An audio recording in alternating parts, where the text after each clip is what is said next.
दोस्तों, हमारे अगेती गेहूँ की बुवाई होती है 20 अक्टूबर से लेकर पूरे नवंबर तक। और दोस्तों, पिछैती जो बुवाई हम करते हैं वो करते हैं 1 दिसंबर से 25 दिसंबर तक। लेकिन दोस्तों, हमारे कुछ किसान इससे वंचित रह जाते हैं, क्योंकि कुछ किसान जो हमारे गेहूँ की बुवाई करते हैं गन्ना काटने के बाद करते हैं, आलू खोदने के बाद करते हैं, और कुछ फसलें ऐसी होती हैं उससे जो वो लेट हो जाते हैं, जिसके कारण उनको बुवाई 25 दिसंबर के बाद 10 जनवरी तक भी करनी पड़ती है। लेकिन दोस्तों, उस समय जो बुवाई का जो समय जो होता है वो अच्छा नहीं होता है। लेकिन दोस्तों, मजबूरी में हमें पिछैती में भी बुवाई करनी पड़ती है। तो इसमें हमें क्या क्या सावधानी बरतनी चाहिए, कौन कौन सी प्रजातियाँ लगानी चाहिए, और हमें ऐसे कौन कौन से प्रयास करने चाहिए जिससे हमारे जो गेहूँ की पैदावार मिले पूरी मिले। तो दोस्तों, शुरू करने से पहले आपसे अनुरोध करेंगे, यदि वीडियो पसंद आए तो वीडियो को लाइक कीजिए, दोस्तों में शेयर कीजिए, और इसी प्रकार के खेती संबंधित वीडियो देखने के लिए चैनल को सब्सक्राइब कर लें और बेल आइकन का बटन भी प्रेस कर लें, ताकि आपको नोटिफिकेशन समय से मिल जाए।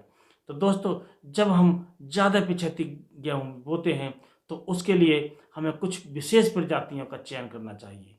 और दोस्तों, इससे पहले हमने एक वीडियो दिया था, उसमें पूरी अर्ली प्रजाति बताई थी और पिछैती प्रजातियाँ बताई थी। तो आप उस वीडियो देखकर आप जानकारी प्राप्त कर सकते हैं।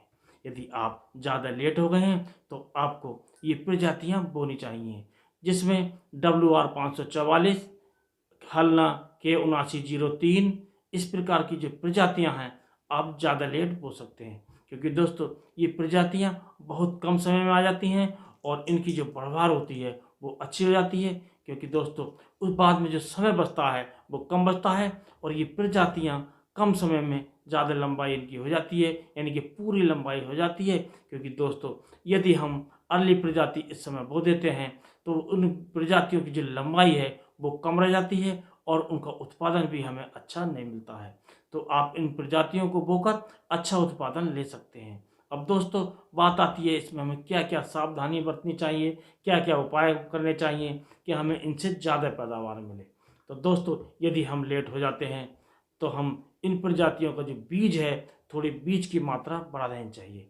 आपको 60 किलोग्राम प्रति एकड़ के हिसाब से बीज प्रयोग करना चाहिए।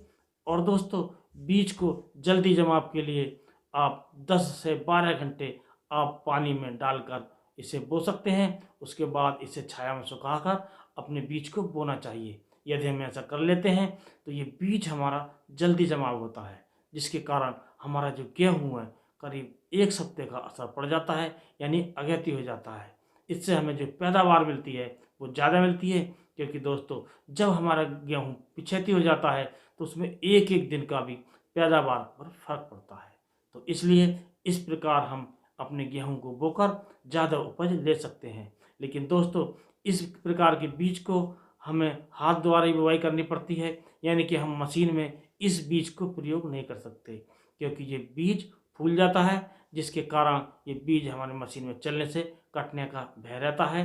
तो इसको सीधे हाथ द्वारा बुवाई करें। और दोस्तों, यदि आप इस समय बुवाई करते हैं, यानी कि ज़्यादा लेट बुवाई करते हैं और उसमें पलेवे की आवश्यकता होती है, तो पलेवे से भी आपका जो गेहूँ लेट हो जाता है, तो आप सूखे में भी बुवाई कर सकते हैं। क्योंकि दोस्तों, इस समय जो ज़्यादा सर्दी होती है, टेम्परेचर ज़्यादा डाउन रहता है, तो 15 से 20 दिन हमारा पलेवा करने से और लेट हो जाता है। यदि हमें ज़्यादा जल्दी है तो हम सूखे में भी बुवाई कर सकते हैं।